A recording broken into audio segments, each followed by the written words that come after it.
Hi friends, welcome back to our channel.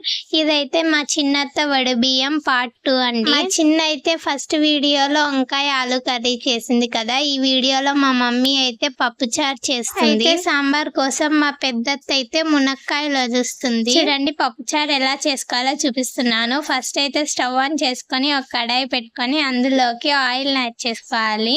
Oil heat అయిన తర్వాత పోపు దినుసులు యాడ్ చేసుకోవాలి. పోపు కొంచెం చిటపట్లాడిన తర్వాత ఆనియన్స్ యాడ్ చేసుకొని ఫ్రై చేసుకోవాలి. ఆనియన్స్ బాగా వేగిన తర్వాత మీ దగ్గర ఉండే వెజిటేబుల్స్ అయితే యాడ్ చేసుకోవాలి. సొరకాయ, క్యారెట్, మునక్కాయ, కొత్తిమీర, పచ్చిమిర్చి ఇలా మీ దగ్గర ఉన్న వెజిటేబుల్స్ అయితే యాడ్ చేసుకోవాలి. వెజిటేబుల్స్ అన్ని ఉడికిన తర్వాత కొంచెం అల్లం వెల్లుల్లి పేస్ట్ అలాగే పసుపుని యాడ్ చేసుకోవాలి. దాని తర్వాత చింతపులుసుని అయితే యాడ్ చేసుకోవాలి.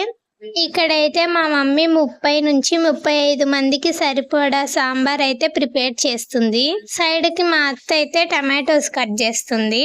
కొద్దిసేపు మరిగిన తర్వాత చింతపులుసు ఇందులోకి ఉడకపెట్టుకున్న పప్పునైతే మెత్తగా మెదిపేసుకొని యాడ్ చేసుకోవాలి. ఇప్పుడు టేస్ట్ కి సరిపడా సాల్ట్ అయితే యాడ్ చేసుకోవాలి. అంతే అండి, ఎంతో టేస్టీగా ఉండే సాంబార్ అయితే రెడీ అయిపోయింది. వీడియో నచ్చితే లైక్ చేయండి.